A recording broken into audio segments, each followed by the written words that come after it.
से इरशाद मलिक की रिपोर्ट। पुंछ के सुरनकोट और थाना मंडी के इलाके में कल इनकाउंटर के दौरान शहीद हुए 5 फौजी जवानों को आज राजौरी में खराज अक़ीदत पेश किया गया।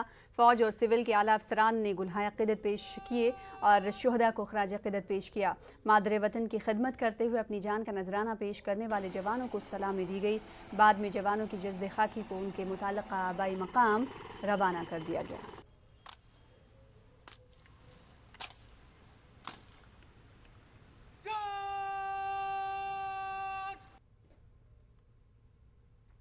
वहीं पीडीपी सरबराह महबूबा मुफ्ती ने वादी में शहरियों की हलाकतों और पुंछ में जवानों की शहादत को मिलिटेंटों की वहशियाना हरकत करार दिया। महबूबा मुफ्ती ने कहा कि मिलिटेंसी में अचानक इजाफे की बुनियादी वजह सिक्योरिटी में चूक है, इसलिए पुलिस और सिक्योरिटी फोर्सेस के अफसरान से जवाब तलब किया जाना चाहिए। मैंने कहा कि इनके पास इंफॉर्मेशन थी, इंफॉर्मेशन होने के बावजूद भी इन्होंने कुछ नहीं किया, कोई स्टेप नहीं लिया। और अब जब किलिंग्स होगी, बजाय उसके जो अकाउंटेबल है, जिसको जवाबदेही होना चाहिए, उसके बजाय लोगों को पकड़ पकड़ के जेलों में डाल रहे हैं। अभी मेरे ख्याल में तकरीबन 700,000 के करीब लोग इन्हें जेल में डाल दिए, रैंडम जेल में डाल। दूसरी, जो इन्होंने यहाँ पर बाहर से मिनिस्टर्स की एक बहुत बड़ी फौज लाई, यहाँ तमाशा बनाया जम्मू कश्मीर को।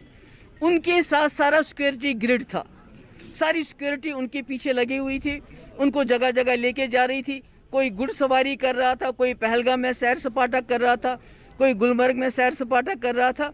तो सारा सिक्योरिटी का ध्यान उनकी तरफ चला गया और यहाँ से मिलिटेंटों ने आके हमारे भाई, हमारे लोगों को मार दिया। तो ये सरासर इनका फेलियर है, इनकी गलती है, जिसके लिए द हेड शुड रोल, जो नहीं हुआ अभी तक। फेलियर, अपनी गलती मानने के बजाय इन्होंने इस वक्त कश्मीर में तूफान मचा के रखा है।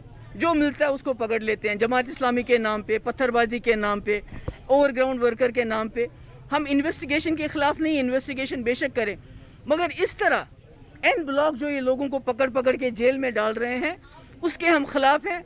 उसकी सीबीआई ने आज फर्जी गन लाइसेंस